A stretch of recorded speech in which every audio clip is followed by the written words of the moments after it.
A 61-year-old woman in Japan has never been on a diet, never owned a set of dumbbells, never counted a single calorie, and her waist hasn't changed in over a decade. Meanwhile, right now, someone is doing everything the fitness industry told them to do, skipping breakfast, tracking every gram of food, forcing through brutal morning workouts, and the fat around their middle still won't move. The difference between these two people has almost nothing to do with diet, and almost nothing to do with exercise. It comes down to one hormone, and it's rising in your body right now, within 30 minutes of you waking up, whether you notice it or not. Stick with me, because by the end of this video, you'll know exactly what that hormone is, and 5 small, free habits that start working against it tomorrow morning. The missing variable. Here's the idea almost nobody questions. Belly fat is just math. Eat less, move more, fat disappears. It's the foundation of every diet plan and gym membership pitch out there. For a huge number of people, it simply doesn't hold up. Not because they're failing, but because the equation is missing a variable: cortisol. Cortisol isn't your enemy. It's the hormone that gets you out of bed and sharpens your focus. Without it, you'd struggle to get off the couch at all. There's even a name for its natural morning rise: the cortisol awakening response. In the first 30 to 45 minutes after waking, it's supposed to climb. That's normal, even necessary. The problem is when it climbs too fast, too high, or stays elevated too long.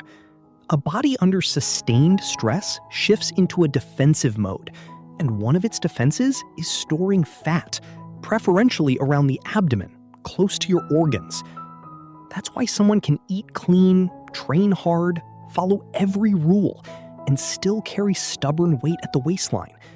They're fighting a hormonal pattern with tools never built to touch it. You cannot out-exercise a hormone that's working against you every single morning. So what does touch it? Not dinner, not another diet. What happens, or doesn't happen, in the first 90 minutes after you wake up? Researchers studying populations with low rates of abdominal obesity keep landing on the same window of time, the same handful of small, almost boring decisions, repeated daily until they stop being decisions and just become how a morning happens. 5 of them. Let's go through all 5, because the order matters as much as the habits themselves. Habit 1, water before coffee. After 8 hours of sleep with 0 fluids, your body wakes up mildly dehydrated. And what's the first thing most of us reach for? A stimulant, coffee, hitting a body that's already under-resourced and already revving up its stress hormone. It's a little like flooring the gas pedal on a car that hasn't been started yet. The Japanese habit is simple: a glass of warm water, first thing, before anything else touches your lips. Some people add a small pinch of salt, which helps replace minerals like sodium and magnesium burned through overnight, and magnesium specifically plays a role in regulating cortisol. 2 minutes, 1 glass, and before you've done anything else, you've told your nervous system, we're safe. We don't need to brace for anything yet. Habit 2, real daylight early. Within the first hour of waking, get outside. Actual daylight on your skin, not through a window, not on your phone screen, for 5 to 10 minutes. Morning light is the strongest signal your brain uses to set your circadian rhythm, your internal 24-hour clock. When that clock drifts, everything tied to it drifts too. Sleep quality, hunger signals, and your cortisol curve. Here's the chain reaction. Morning light supports daytime serotonin production. That serotonin becomes the raw material for nighttime melatonin. Melatonin supports deeper sleep, and deeper sleep means a calmer, more controlled cortisol rise the next morning. One small action today is quietly shaping your hormones for tomorrow. In Japan, this is rarely even called a habit. It's just a short walk, sampo, to a station, a shrine, or a corner shop. Not for fitness, just for light. Habit 3, delay the coffee. Don't drink coffee for the first 90 minutes after waking.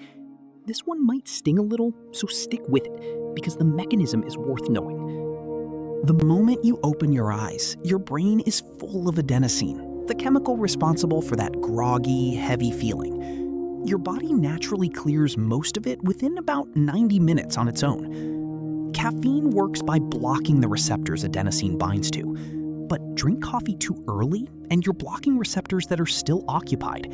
The adenosine doesn't disappear, it just backs up. Later in the day, often right around early afternoon, that backlog hits you all at once. Your body reads the resulting crash as a stress event. Cortisol rises again, and cravings, especially for sugar, tend to follow. The fix is just a pause. Let your body wake up on its own terms before introducing a stimulant. The reward isn't only avoiding the crash, it's that when you finally do have your coffee, it actually works the way it's supposed to. Habit 4. Move gently, not hard. We've been taught harder is always better, that a brutal morning workout is the fastest route to a flatter stomach. And intensity has its place, but timing matters just as much. The worst possible window for an intense workout might be the exact moment cortisol is naturally peaking. Stack hard training directly on top of that surge, and cortisol can stay elevated for hours afterward. You feel great in the moment, endorphins are real, but your hormones are quietly paying the bill for the rest of the day. The Japanese alternative isn't doing nothing. It's that same easy walk, sampo, now in motion. 20 to 30 minutes, unhurried, outdoors. Walking outside specifically, not a treadmill facing a wall, not a stationary bike in front of a screen, has a measurable calming effect on the amygdala, your brain's threat detection center.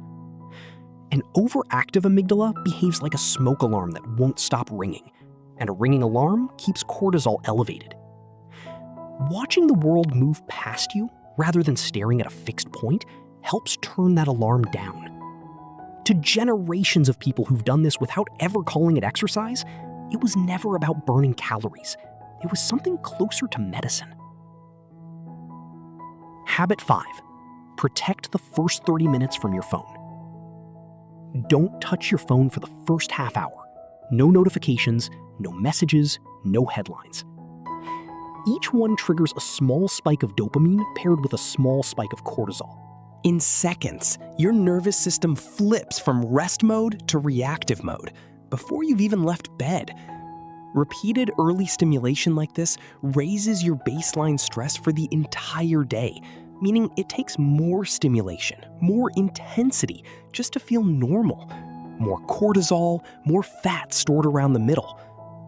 So this habit is really an absence, not an action. Protect the silence. Drink your water. Step outside. Walk. Let your nervous system boot up gently, the way you wouldn't open 50 browser tabs before your computer's even finished loading. That's exactly what scrolling at 6 a.m. does to your nervous system. Altogether, water first, not coffee. Daylight within the first hour. A 90-minute pause before caffeine. A gentle walk instead of an intense workout. 30 phone-free minutes. None of it costs $1. What it requires is rethinking the order of your first hour, because that stubborn wait was never purely about willpower. It was about hormones, and hormones respond to rhythm, not punishment. Tonight, leave a glass of water somewhere you'll see it before your phone. That's the only homework. Tomorrow, drink it first, step outside, delay the coffee, take a short walk if you can, and protect that first half hour from your screen. Small as it sounds, this is the part most people skip, and it's the part that actually moves the needle. If this changed how you think about your mornings, send it to someone who's doing everything right and still can't figure out why nothing's changing. This has been a look at the science behind morning rhythm and hormonal health. Not a prescription, a perspective. If it landed, hit subscribe and tell me which habit you're starting tomorrow. See you in the next one.